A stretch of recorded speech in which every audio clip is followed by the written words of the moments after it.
Hello, everyone. Welcome back to Everyday Anarchism. My guest today is Stuart Klawans, and we're discussing his book. Well, we just talked about. Did I say the name right? Yes, you did. Close enough. We're talking about his book, Crooked but Never Common: The Films of Preston Sturges, and whether or not there's anything anarchistic or anarchic in these films. Perhaps we can get to that. That's not important. What's important to me is that these books. This book is an essay book.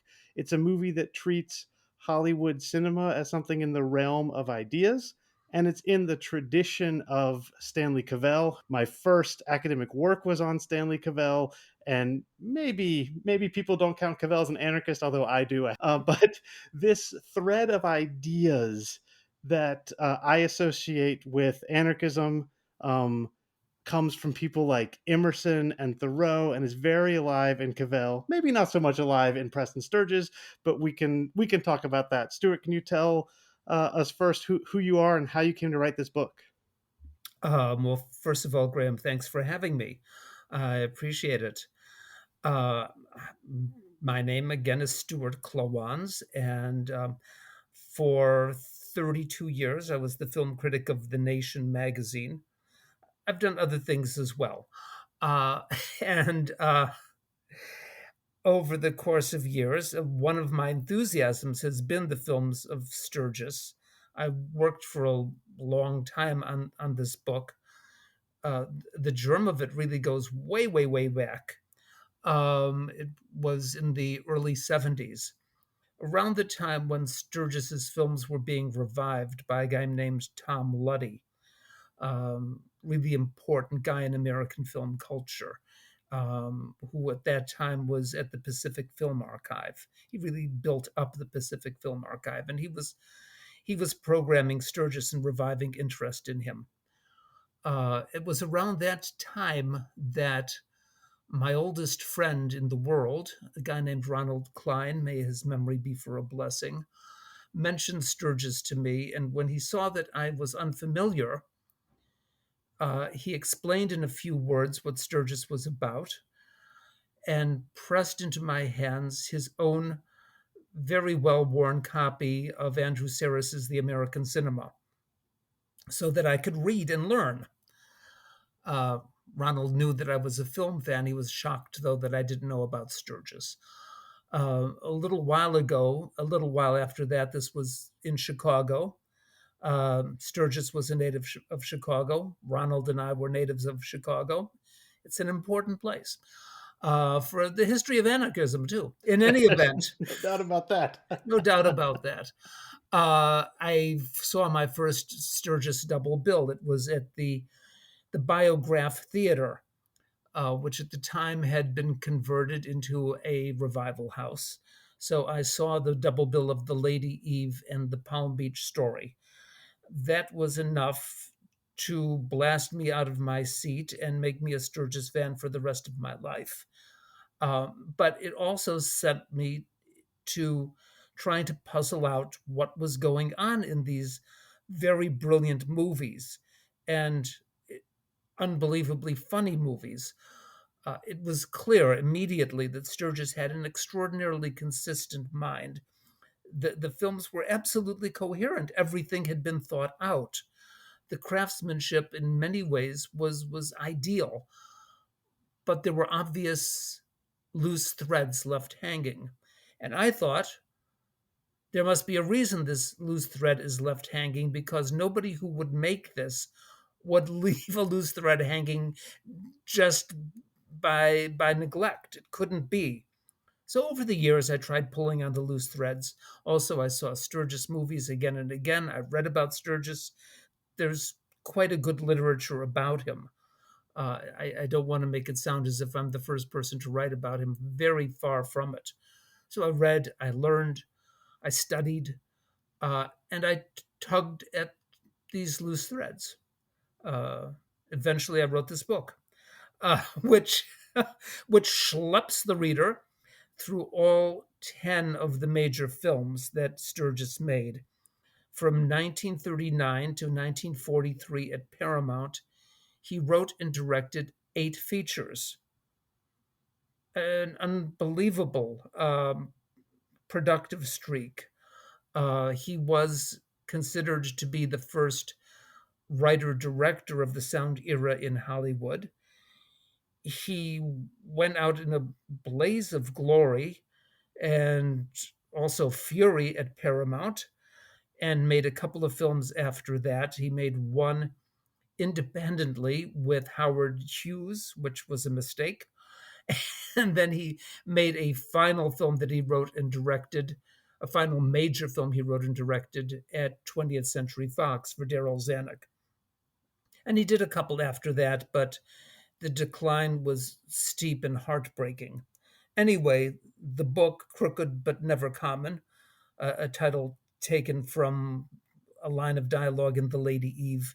The book takes you through the 10 major films, one after the other. And as you say, uh, part of the intellectual origins of the book is the work of Stanley Cavell. Okay, And that's would you like to talk about Cavell or? I mean, I would love to talk about Cavell, but I'm going to make us do some other work first, Sure. perhaps related to anarchism.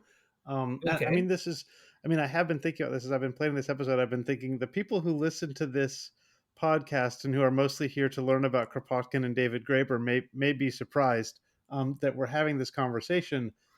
I have always meant to have film be a larger part of this podcast, and Cavell's work on film in particular was foundational to a vision of this podcast that I had. So you're helping me recover this vision. But Great. let's talk about Saris first, because we've got a Okay. problem here when you're talking about consistency, and we need to talk about the auteur, which also means author, which also means authority. Master would be a good synonym. Director is another synonym. And no, you don't want to talk about this. I do want to talk about it. I'm shaking my head as we talk because you're talking about a real problem in I, the way people discuss what became known as the auteur theory. Oh, Uh, I'm glad to hear you say that, because I don't think that's a good understanding of auteur theory. But we can let's I mean take it away, Stuart. I'll be happy to. Saris, of course, is known as the critic and scholar. He was a tremendous scholar who introduced and popularized in the United States what became known after him as the auteur theory. But it started in Paris. I don't want to say in France because Paris is distinct from France in many ways. Started in Paris in intellectual circles, especially around the magazine Cahiers du Cinéma. And it was known there as the politique des auteurs. There's a difference between a politique des auteurs and an auteur theory. Politique in French really means, in this case, it means a policy. It meant that the critics and writers associated with the magazine had a policy of promoting films by the filmmakers they considered to be auteurs, the ones they considered to be authors. Uh, and they had a grab bag of people they considered to be authors. Again, one of the misconceptions is that they were all mad for American cinema and they were promoting John Ford and Raoul Walsh and Howard Hawks and the rest as auteurs.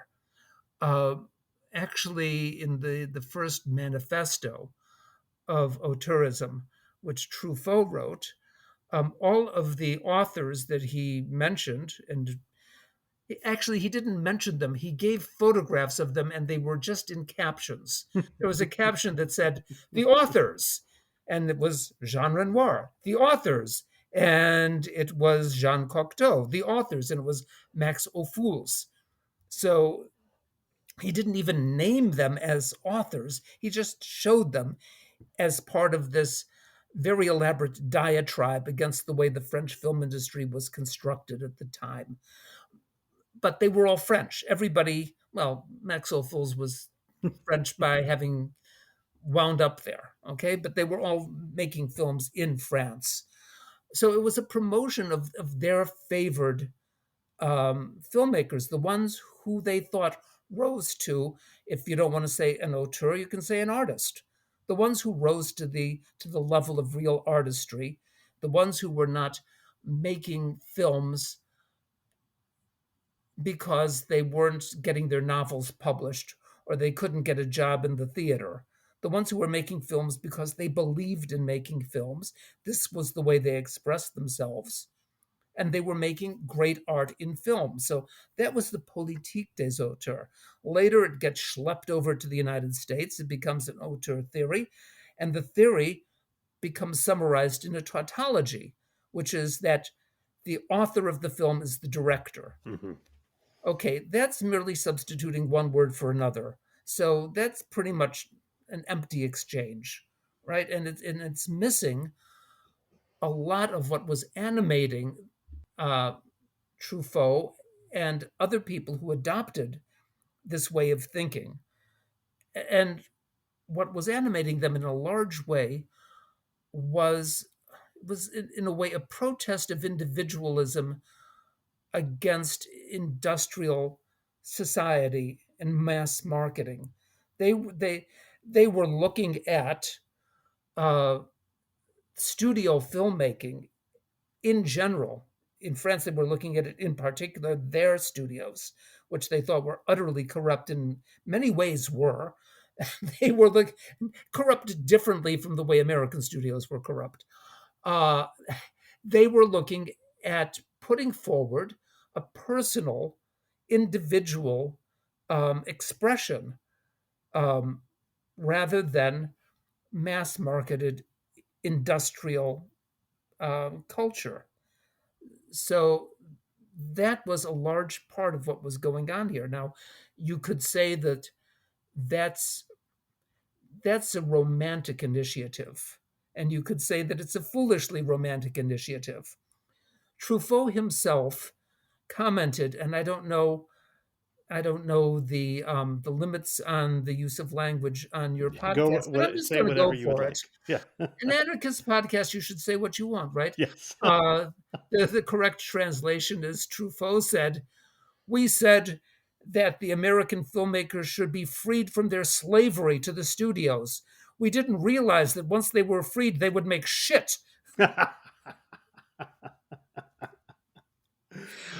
So, Yeah, you it can say came shit on this around. podcast. Yeah. Yes, and Godard himself in Contempt. There's there is a moment in Contempt when he has Fritz Lang, who was a very great author to all of these people, and Fritz Lang, speaking to the Michel Piccoli character, says to him, "A real producer can do a lot for you."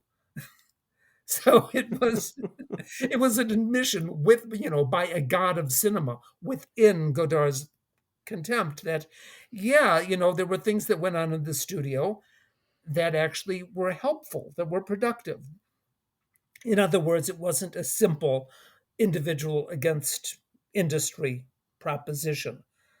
But I think that if you don't get some of that tension, you're missing what was interesting and attractive and productive about the politique des auteurs. So how's that for a long-winded answer? No, that I mean that's not just the.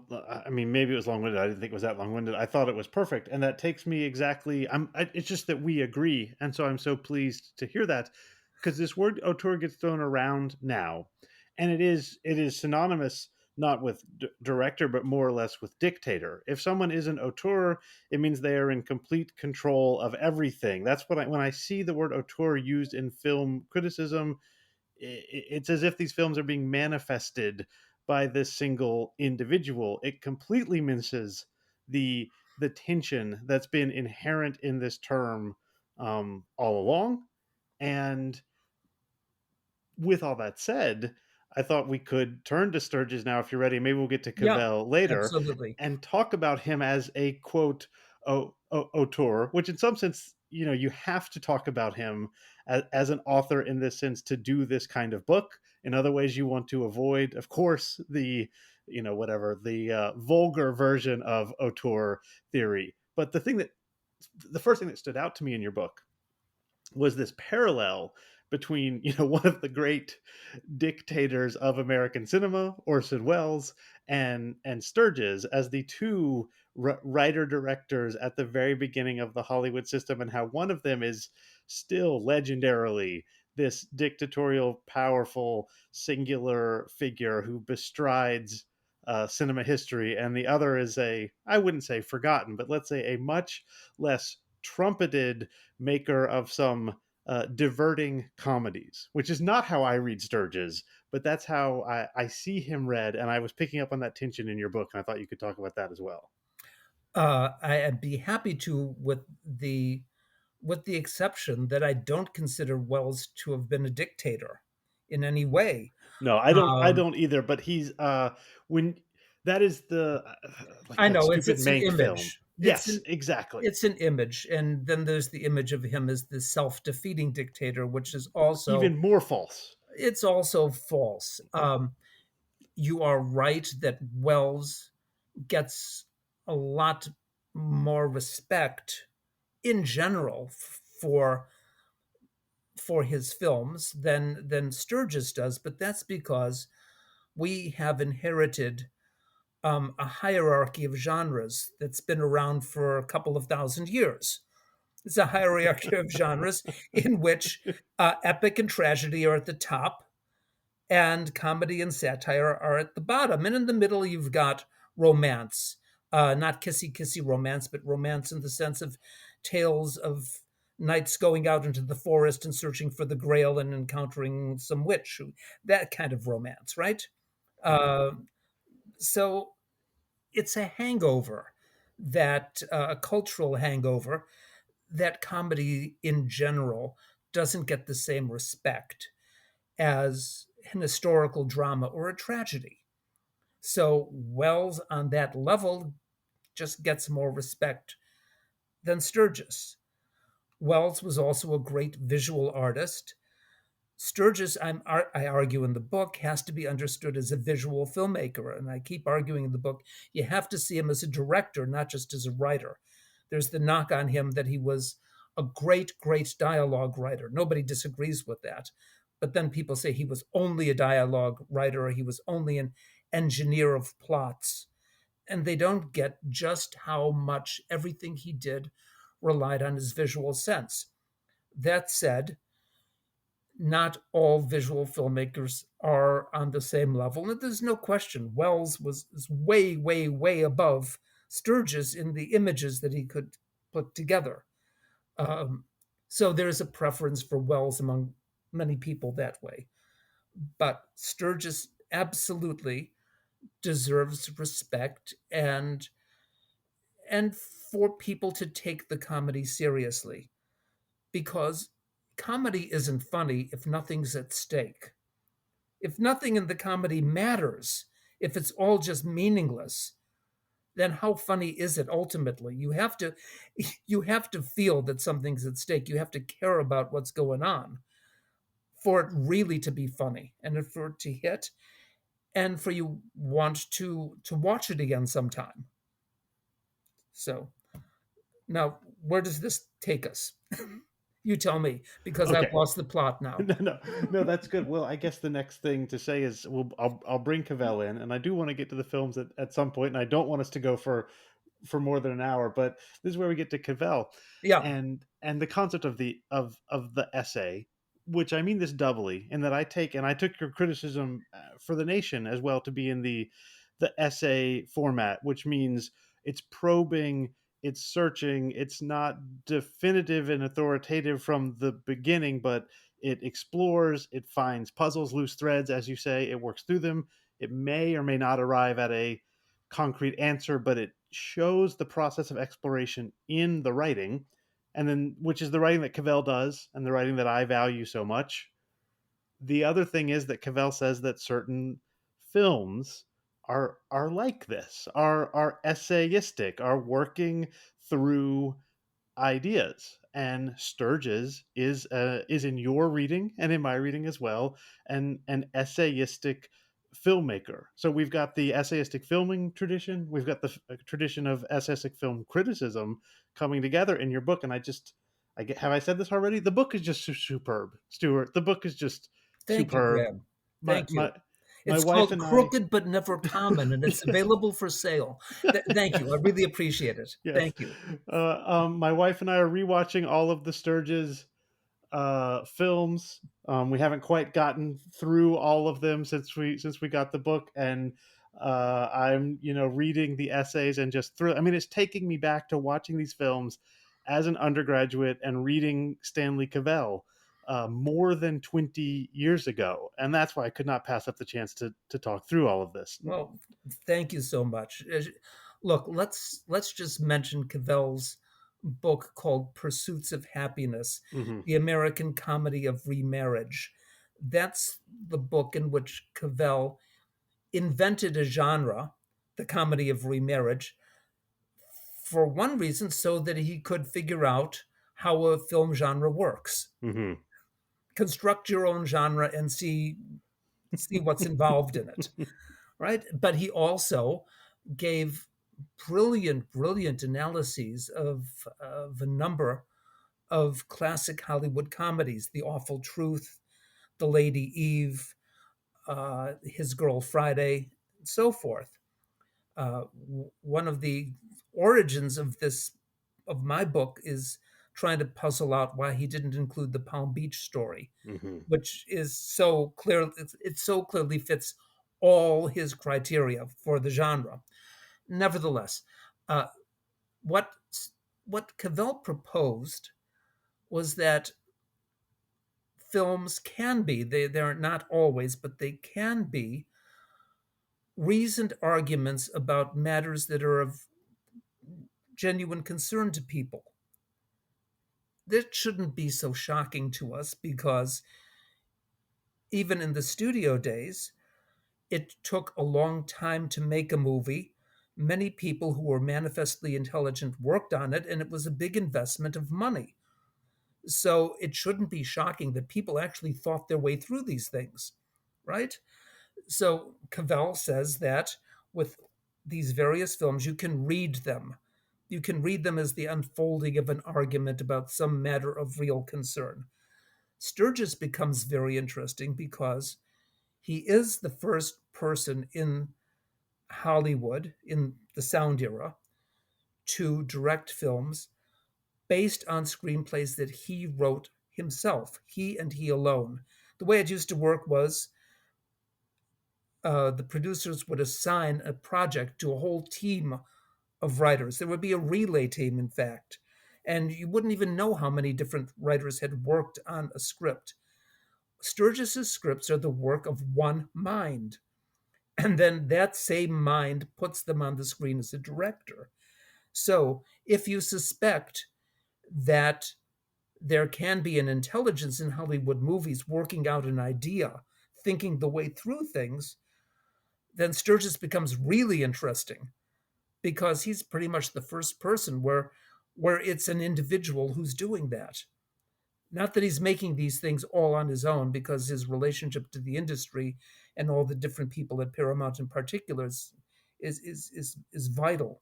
But this is the Cavellian side to it, is that with Sturgis you really can trace these ideas through his movies. Yeah, that's great. Maybe we should do some readings of the films in a second. I guess the other thing, I mean, I think maybe I mentioned this to you. So I'm a big fan of the book. We're in the Money, I think it's called, by Andrew Bergman. I don't know if you're a fan of that book. I'm sorry to tell you I haven't read it. Okay. Yeah. Okay. Well, I can edit But I that out will if you now. Now yeah. I will. Okay. Yes. Well. Okay. Well, I highly recommend the book, and Bergman as well as Cavell sort of suggest that the great Hollywood silent comic tradition diverges into these two streams, and the one stream that Bergman labels the anarcho-nihilistic stream Hmm. is the Marx Brothers and W.C. Fields. I mean, these are straightforward. I mean, they are certainly all. anarchistic, I would say, artistically, but Duck Soup famously portrays politics and leadership and countries and patriotism in the most anarcho-nihilistic way possible. And I will have to do an episode about this. The other stream, uh, for both Bergman and Cavell calls it the mainstream, is these romantic comedies of the 30s and 40s, which, in a certain way, I would say they're heirs to Emerson. There's this book called John Ford, the man who invented America. In a certain way, now Ford doesn't make many or any of these that I can think of, these romantic comedies, but in a certain way, there's this image of America, a reinvention of American society by Hollywood in the 30s and 40s, not by W.C. Fields and Groucho Marx, but in this other tradition. And this is what we're talking about when we're talking about the films of Preston Sturges, as these comedies that are asking questions about democracy, questions about politics, questions about marriage, questions about American business, and providing with jokes and Henry Fonda falling down a lot, answers to these questions. And I'm struck. I'm struck, at least watching them. I haven't tried showing them to any students lately. With the vitality of the questions and the answers in these films to this day. And again, of your reading of them as relevant. It turns out I don't have a question in there. I'm just talking. Sorry.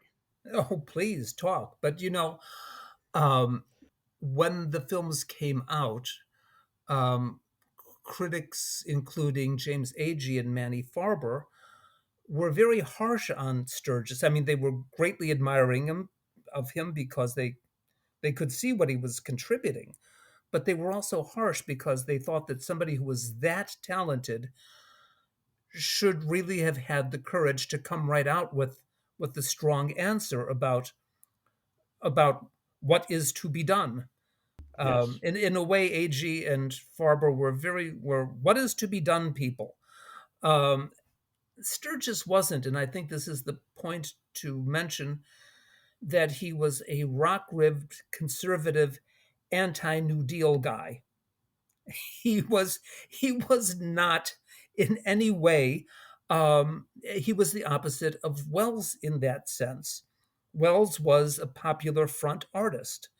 He wasn't an anarchist artist, but he was popular front. He was very much a leftist. He was very much determined to use art to talk about the issues of the day, and from that optic. Whereas Sturgis was very cynical about all of that, and he had a static view of society. He had a static hierarchical view of society, which was completely different from Wells's. I'm saying all this, and I should add that Wells and Sturgis were friends in Hollywood. They liked each other. They got along. They caught the mischief in each other.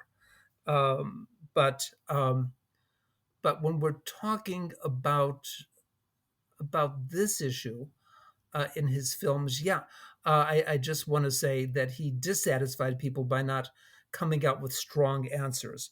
But he did, as you're saying, think through all sorts of things. I would point out a couple of these, which are very important in his work. One of which was the attack on sexual prudery in American film and his frontal assault on the Production Code Authority. He somehow managed to achieve a total victory over the Production Code Authority in The Miracle of Morgan's Creek. Um, it was his own victory, and it didn't last. But he dented it very severely. The PCA lasted until 1968, and it was really moribund by that time. But Sturgis managed to take it down.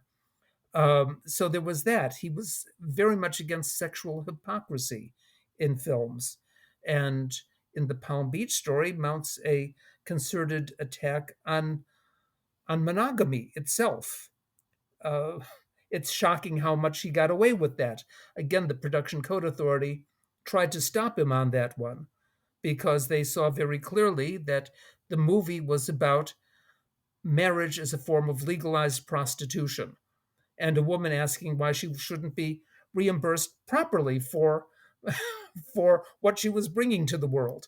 Um, so that was one area in which Sturgis really was blowing things up.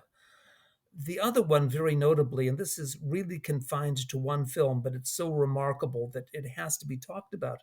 In Sullivan's Travels, he made pretty much the only respectful,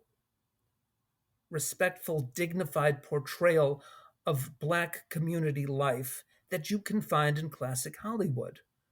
I mean, there are one or two other films in which you can find something like that, but what he does in the climactic scene of Sullivan's Travels in the church service that he shows, it almost can't be assimilated into American film. And in fact, the executive director of the NAACP sent him a letter of thanks for the film. And we should remember that this was a period when, in many parts of the country, just being a member of the NAACP was enough to get you killed. So it wasn't a soft thing for Sturgis to get this letter.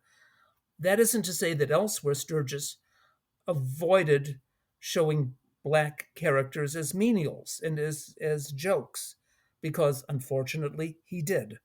And there's you find that even within Sullivan's Travels, which is what makes the climactic scene all the stronger, all the more powerful. Um, and that the lead actor in that scene, the actor who plays the preacher, was an actor who refused to take roles in Hollywood. He worked only in so-called race films because he was just insulted by the roles he was being offered. So his name was Jess Lee Brooks. Usually in race films, he played the Western sheriff or the big city detective. And here he's the preacher in an astonishingly performance. So in those two ways, Sturgis really broke the mold in Hollywood. I want to try. I mean, it's tricky to even think about what it would be to discuss a film like this without any sense that the audience has seen it. But I want to try and spend some time, since we've hit all of the bigger topics that I was hoping we'd get to, and we can get to the films now, to follow up on this Palm Beach story question. The first thing is, and I meant to, I had a very hairy day, as I already mentioned to you, with some car trouble and everything. I meant to grab a copy of Native Son, and I was even going to read a passage out of it, but I didn't. But there's a scene in Native Son, in which the main character, Bigger Thomas, if the name serves correctly, Yes. is in a movie theater, and he's watching. First, I guess, a newsreel that shows, savages in Africa, and they're doing this savage, primitive ritual of mating or something.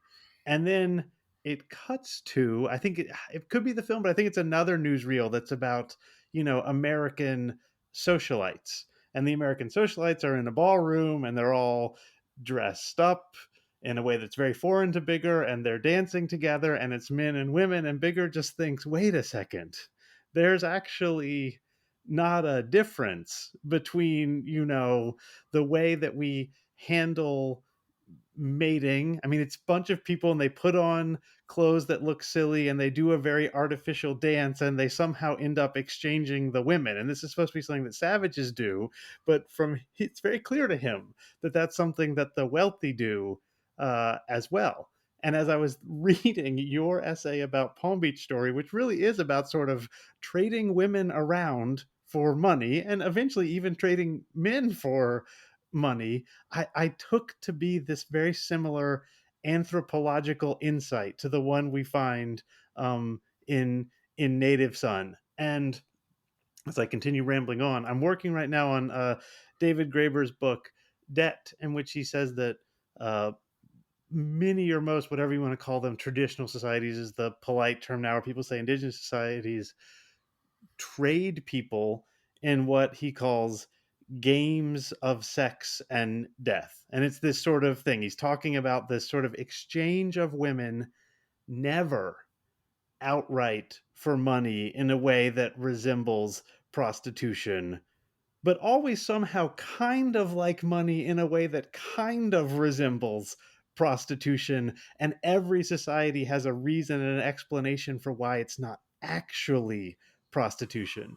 And when I put those two together, I just thought, oh, Stuart has found in this Sturges film where Sturges found our game with sex and death, in which we are trading women for money and just vociferously protesting that nothing of the kind is happening. And the movie's so explicit about it. Yes, explicit enough that the Production Code Authority tried to stop him from making it. Uh, so there's that. Look, the difference between an exchange of women in the Trobriand Islands, as described by Malinowski, and an exchange of women in Palm Beach has to do with whether you've got a society in which there's money, basically, right? There's still property. There's still property in both cases, but in in Palm Beach, there's money, and there's a lot of it, as embodied by the character of J.J. Hackensacker, played by Rudy Valley. Um, Look, Sturgis, if you want to consider him as an ethnologist, uh, had studied the culture at first hand when he was courting Eleanor Hutton, who was to become his second wife. She brought him down to Palm Beach as a house guest at the home of her mother, Marjorie Merriweather Post, who had a little money as the heir to General Foods. And she was also married to a man called E.F. Hutton. So, yeah, the little house that they had in Palm Beach is called Mar-a-Lago. Oh, Um, yeah, I did. I was distressed to learn this in your book. it was before it was a site of national disgrace. It was the winter home of Marjorie Merriweather Post. So Sturgis was a resented house guest there, but there he was at Mar-a-Lago, uh, living in the middle of Palm Beach society. It's also relevant that he had a kind of honorary uncle, a man named Paris Singer, as in Singer sewing machines. Um, by the time Paris Singer was young, the family's era of capital accumulation was behind it. He was not directly involved in making or selling sewing machines. He was involved in investing money and spending money, and he was good at both. Sturgis knew him through Isadora Duncan, which is a whole story in itself. Anyway, Paris Singer was kind of an honorary uncle to Sturgis, very protective of him.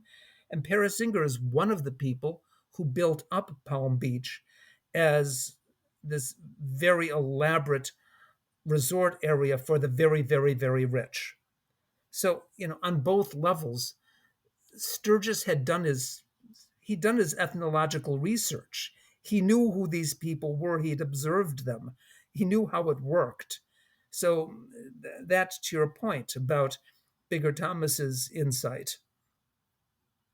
Yeah, that's it's so telling. The other person who's, well, so famously, Emma Goldman, to bring it back to anarchism, was very explicit that marriage was simply prostitution. I mean, she's Yes. the first one that I know of who makes this in this context, and of course the writer who people have heard me mention many times, another like Sturgis, certainly not a left winger, Edith Wharton, also delves endlessly into this concept of trading women for money without ever quite trading women for money, even though everyone knows you're trading women for money. I mean, Yes. she was another ethnographer, you could say, who knew things firsthand. Um, Yes. Yes, well, she was a native informant, let's call Yes, her. yeah, Sturgis was not a native that's a better way of informant. putting it. Yes. Yeah, he was not a native informant. He was brought into it and had the wit to see what was going on, but he did come from outside in a way. Right. Yeah, He was not born into it in the same way Wharton yeah, was. That's yeah. that's true. I guess, as we're moving towards the back end, I mean, I just want to throw out for the listeners who haven't read the book or haven't seen these films. I mean, the films are filled with ideas, but Stewart's book, I'll say it again, Crooked but Never Common is the name of the book. I think Thank we've you, I thank think you. we've hit our quota.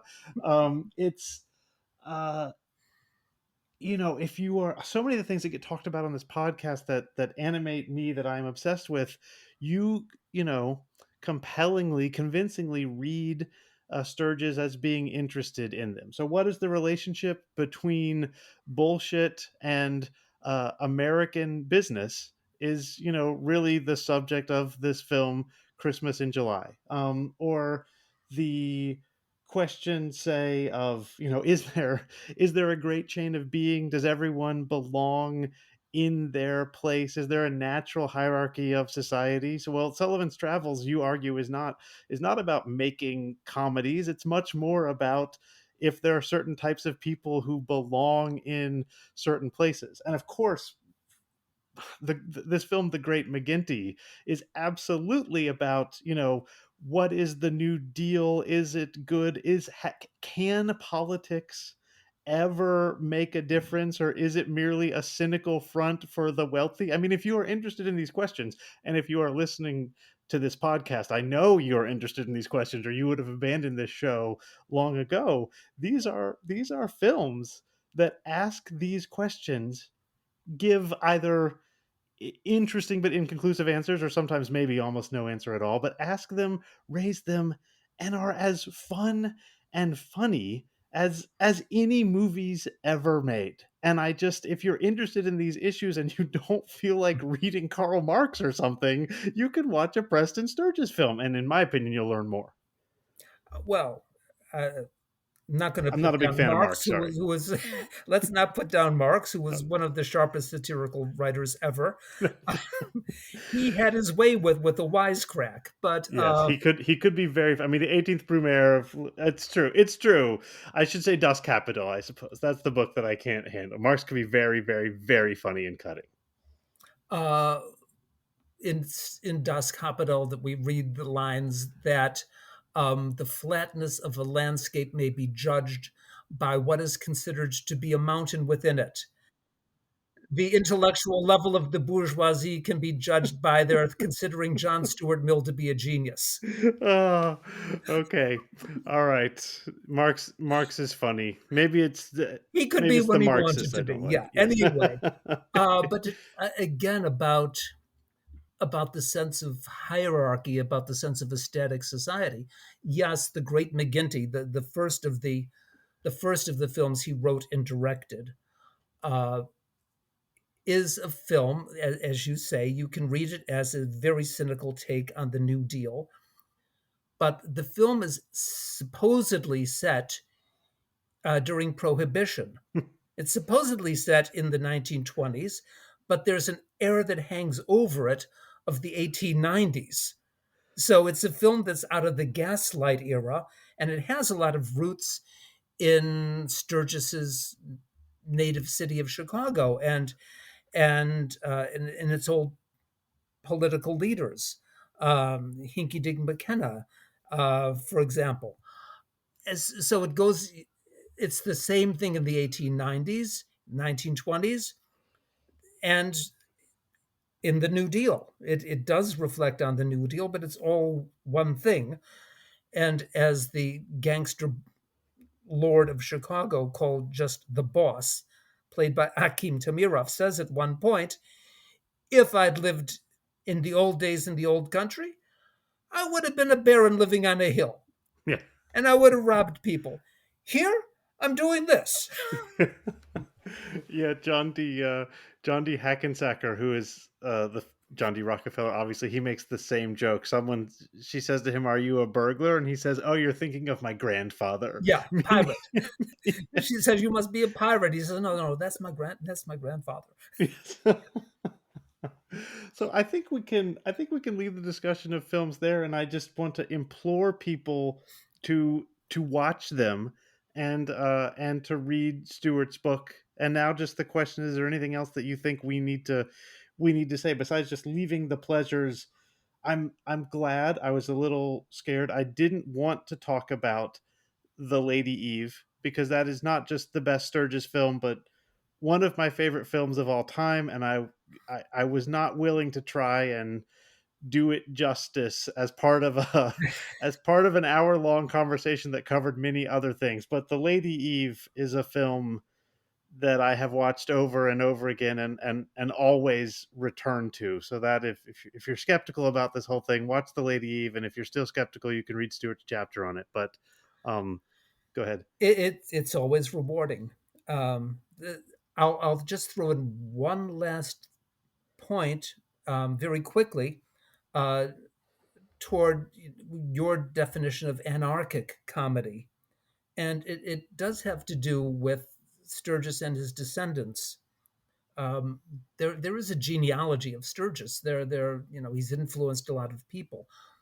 Uh, but Sturgis, again, he was conservative, and he was also a superb craftsman or craftsperson, if you prefer, the way he put the films together.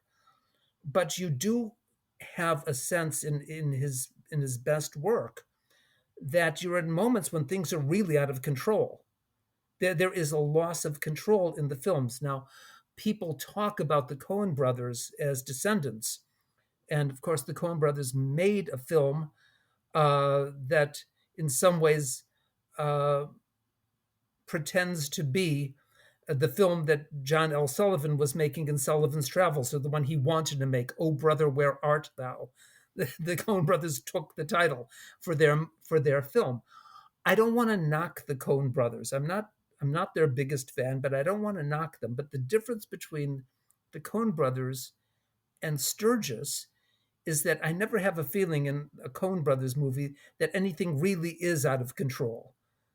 Everything is everything is under their command, including the audience. Whereas Sturgis, there is the anarchic side in the sense that, yeah, things get chaotic in his movies. And there's a feeling in all of them of people who are really lost and really have to improvise. So I'm just throwing that one out for you. No, that's perfect. I'll try not to say too much in response to it, which is to say, um, I do think I it's the concept I'm working on slowly in terms of thinking about anarchism in film is not about madcap things and things suddenly disappearing from WC Fields' hands. It's much more Brechtian. Brecht is an anarchist sometimes, Mhm. not others. Brecht's politics are impossible to figure out. Certainly, Brecht didn't understand his politics, so we can't. But it has to do with the extent to which this director, who we can read as a dictator, the extent to which that director wants to be a dictator. And it seems to me that and not primarily to the characters, although I'm with you with the Coen brothers in terms of their characters, except for maybe Raising Arizona, but that's a subject for a different podcast. Um, Someone like Christopher Nolan, who is a brilliant filmmaker, and I don't know if he's a dictator on set, but he is a dictator to the audience. He is in control of what you think and feel, or wants to be. And I think the quest for loose threads in Christopher Nolan or the Coen brothers would be a very unrewarding one, precisely for this reason.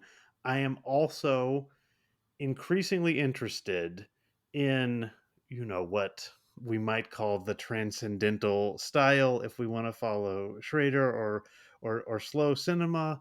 The films, Kelly Reichardt obviously does this. The films that seem to, they don't only, but seem to, in an almost Bazanian way, present something for us to take or leave. Obviously, the very much not left wing filmmaker Bresson, in some ways, pioneered this style. Now I'm just, this is a very long conversation. What I'm trying to say is, Stuart, is I've been working through in my head a series of thoughts about film and style and these ideas that are all related to directorial control. So for you to have just sort of popped out as a final thought, well, what's really interesting is directorial control. You've unfortunately stepped right in my larger project on film, for better or for worse. Well, with that, we leave the listeners to wait for the next 5 episodes of, of they will Everyday Anarchism. they will not be coming out right away with all of those concepts and all of those films, but rest assured, listeners, I am working on all of those topics in the cinema. But for now, I just have to thank my guest again, Stuart Klawans, author of Crooked But Never Common. And I must implore you to watch these movies, and I promise you that you will get a great deal out of them if you read Stuart's book along with them. Graham, thank you for having me. Really appreciate it.